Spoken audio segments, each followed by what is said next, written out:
साथियों, जैसा कि आप सभी लोग जानते हैं, राष्ट्रीय पिछड़ा वर्ग मोर्चा के माध्यम से लगातार पिछड़े वर्ग को जागृत करने के लिए, संगठित करने के लिए और जागृत और संगठित करके संगठित शक्ति के साथ पिछड़े वर्ग के हक अधिकार की लड़ाई को मजबूती के साथ लड़ने का काम राष्ट्रीय पिछड़ा वर्ग मोर्चा के माध्यम से लगातार किया जा रहा है। देश में जब अंग्रेजों के खिलाफ आज़ादी का आंदोलन चल रहा था तो उस आज़ादी के आंदोलन में पिछड़े वर्ग के लोगों की भी बहुत बड़ी भूमिका थी। तमाम पिछड़े वर्ग के लोग जेल गए, पिछड़े वर्ग के लोग फांसी के फंदे पर चढ़े, शहीद हुए, गोलियां खाई। तो जो लोग अंग्रेजों के भगाने की लड़ाई में शामिल थे वो इस उम्मीद और इस आशा के साथ शामिल थे कि उनके जाने के बाद उनके समाज के साथ, उनकी आने वाली जनरेशन के साथ देश में न्याय होगा। लेकिन आजादी के 75 साल में देश में जानवरों की गिनती हो रही है मगर ओबीसी की गिनती नहीं हो रही है। ये इस बात को साबित करता है कि ओबीसी के साथ न्याय नहीं हो रहा है। देश में एक लंबे समय से हम लोग जाति आधारित जनगणना की मांग कर रहे हैं, इसके साथ ही साथ संख्या के अनुपात में हिस्सेदारी की मांग कर रहे हैं, मगर आज भी देश में पिछड़े वर्ग को उनके हक अधिकारों से वंचित किया जा रहा है। इसके लिए राष्ट्रीय पिछड़ा वर्ग मोर्चा के माध्यम से हम लोग लगातार संघर्ष कर रहे हैं और इसी संघर्ष की कड़ी में कल 21 जनवरी को हम लोग नागपुर से पूरे महाराष्ट्र में एक परिवर्तन यात्रा राष्ट्रीय पिछड़ा वर्ग मोर्चा के नेतृत्व में शुरू करने जा रहे हैं, जो पूरे महाराष्ट्र के 204 विधानसभाओं में जाएगी। ये जो परिवर्तन यात्रा हम लोग शुरू कर रहे हैं उसमें जो मुद्दे हैं उसमें एक बहुत बड़ा मुद्दा है जाति आधारित जनगणना का, ओबीसी जाति आधारित जनगणना का। लगातार जब कांग्रेस की गवर्नमेंट थी तब भी इसकी मांग चल रही थी, मगर सोशियो इकोनॉमिक सर्वे के नाम पर जाति आधारित जनगणना को काउंटर किया गया और अभी तक उसके आंकड़े भी पब्लिश नहीं हुए। वहीं नरेंद्र मोदी जी अपने को ओबीसी कहते हैं और इसके बावजूद भी ओबीसी की गिनती नहीं करवा पा रहे हैं।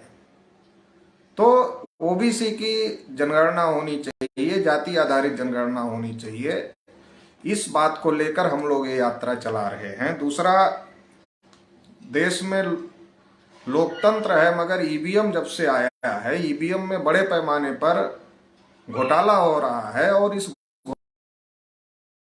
देश में लोकतंत्र खतरे में आ गया। 8 अक्टूबर 2013 को सुप्रीम कोर्ट ने भी इस बात को स्वीकार किया कि ईवीएम से फ्री फेयर ट्रांसपेरेंट चुनाव नहीं होता है और इसलिए पेपर ट्रेल मशीन लगाने का आदेश दिया। तो यात्रा चलेगी और इसके बारे में भी पूरे महाराष्ट्र में पिछड़े वर्ग के लोगों को जागृत किया जाए। इसके अलावा किसान लंबे समय से एमएसपी गारंटी कानून की मांग कर रहे हैं, तो इस मुद्दे को लेकर भी हम लोग ये यात्रा चला रहे हैं। इसके अलावा एक बहुत बड़ा मुद्दा है, 90 से जब से रिजर्वेशन लागू हुआ ओबीसी को, तो लगातार ये बात कही जा रही थी कि 50% से ज्यादा आरक्षण नहीं दिया जा सकता है और इस बात को लेकर 52% ओबीसी को केवल 27% रिजर्वेशन दिया गया, जो कि पिछड़े वर्ग के साथ अन्याय है। अभी ईडब्ल्यूएस आरक्षण के नाम पर 10% आरक्षण 50% की जो सीमा थी उसको क्रॉस करके दे दिया गया है और सुप्रीम कोर्ट ने उसको मान्यता भी दे दिया है। इसलिए अब जो 50% आरक्षण सीमा का मामला था वो समाप्त हो चुका है। इसलिए ओबीसी को 52% मंडल कमीशन ने बताया है, तो 52% रिजर्वेशन दिया जाए। अगर सरकार को लगता है कि ओबीसी के जो मंडल कमीशन के दिए आंकड़े हैं वो सही नहीं है, तो सरकार जाति आधारित जनगणना करे और जितनी हमारी संख्या है उसके आधार पर रिजर्वेशन देने का काम सरकार को करना चाहिए।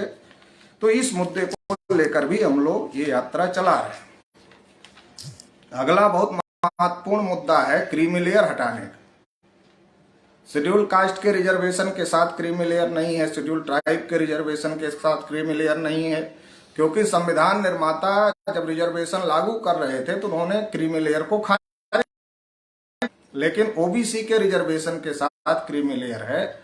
और इसकी वजह से ओबीसी के जो लोग अपने बच्चों को महंगी एजुकेशन दिलाने में सक्षम है, वो लोग क्रीमी लेयर की वजह से बाहर हो जाते हैं, और जो महंगी एजुकेशन दिलाने में सक्षम नहीं है वो एजुकेशन ना ले पाने की वजह से बाहर हो जाके भी हम लोग ये परिवर्तन यात्रा चलाने का काम करेंगे। नरेंद्र मोदी जी की सरकार द्वारा जो इन 314 ओबीसी के बच्चों के जो कि यूपीएससी की परीक्षा पास किए थे उनके साथ जो धोखाधड़ी हुई क्रीमी लेयर के नाम पर, तो उनको इसके विरोध में भी हम लोग ये यात्रा चला रहे हैं।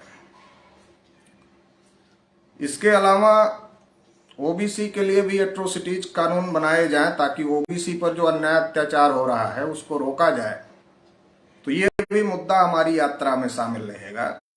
निजीकरण बड़े पैमाने पर देश में हो रहा है और निजीकरण से एससी एसटी ओबीसी का रिजर्वेशन 0 किया जा रहा है, तो इसलिए निजी क्षेत्रों में भी एससी एसटी ओबीसी को रिजर्वेशन मिले, इस मांग को लेकर के भी हम लोग ये यात्रा चला रहे हैं और इसके बारे में पूरे महाराष्ट्र में लोगों को जागृत करने का काम यात्रा के माध्यम से किया जाए।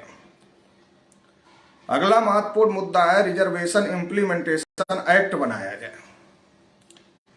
लगातार आप लोगों को पता है कि रिजर्वेशन के साथ खिलवाड़ होता रहता है, छेड़छाड़ होती रहती है, और इसकी वजह से ना तो शेड्यूल कास्ट का कोटा अभी तक पूरा हुआ, ना शेड्यूल ट्राइब का कोटा अभी तक पूरा हुआ, और ओबीसी के साथ तो बहुत बड़ा अन्याय हुआ। तो इसलिए रिजर्वेशन इम्प्लीमेंटेशन एक्ट बनाया जाए और उसमें व्यवस्था किया जाए कि अगर कोई अधिकारी रिजर्वेशन लागू करने में गड़बड़ी करता है तो उसके खिलाफ सख्त कार्रवाई किया जाए। तो ये मांग लेकर के भी हम लोग ये यात्रा चलाएंगे। इसके अलावा प्राइमरी एजुकेशन में सुधार किया जाए, उच्च शिक्षा, व्यवसायिक शिक्षा, तकनीकी शिक्षा पिछड़े वर्ग के लोगों को निःशुल्क किया जाए, उद्योग और अन्य व्यवस्थाओं में ओबीसी के लोगों को वरीयता दिया जाए, और जो पिछड़े वर्ग के लोगों का गौरवशाली इतिहास है उस गौरवशाली इतिहास और विरासत को पाठ्यक्रमों में पढ़ाया जाए। तो इन तमाम मुद्दों को लेकर पूरे महाराष्ट्र में 21 जनवरी से नागपुर से यात्रा शुरू हो रही है। तो तमाम जो साथी देख रहे हैं, सुन रहे हैं, उनसे अपील है कि वो इस यात्रा में शामिल हों और यात्रा को बड़े पैमाने पर साथ सहयोग करें, ताकि राष्ट्रीय पिछड़ा वर्ग मोर्चा के द्वारा जो ओबीसी के हक अधिकार की लड़ाई लड़ी जा रही है उस लड़ाई को मजबूत किया जा सके और ओबीसी को उनके हक अधिकार मिल सके। बहुत बहुत आभार, धन्यवाद।